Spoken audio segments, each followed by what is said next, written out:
আওয়ামী লীগ যেন মিছিল বা সভা সমাবেশ করতে না পারে সে ব্যাপারে ব্যবস্থা নিতে পুলিশকে নির্দেশ দেওয়া হয়েছে বলে জানিয়েছেন স্বরাষ্ট্র উপদেষ্টা জাহাঙ্গীর আলম চৌধুরী।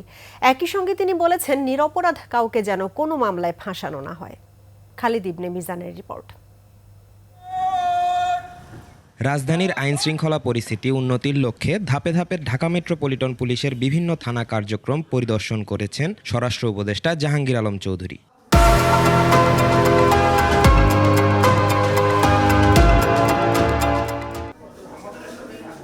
বিমানবন্দর থানায় এসে গণমাধ্যমের মুখোমুখি হন স্বরাষ্ট্র উপদেষ্টা। এ সময় বলেন, আওয়ামী সন্ত্রাসীদের ধরতে গড়িমসি করলে কঠোর ব্যবস্থা নেওয়া হবে।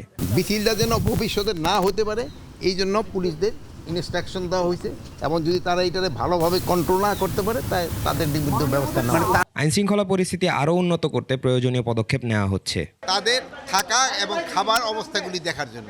এখানে আপনারা জানেন থাকার অবস্থাগুলি খুবই খারাপ, এদের থাকার অবস্থাগুলি খুবই খারাপ। এটা কিভাবে আরও উন্নত করা যায়, এটা আমাদের চিফ অ্যাডভাইজার মহোদয় আমাদের এই ইনস্ট্রাকশন দিচ্ছে, এদের কিভাবে উন্নতি করা যায়, এই জন্য আমরা প্রত্যেকটা ভিজিট করে দেখতেছি।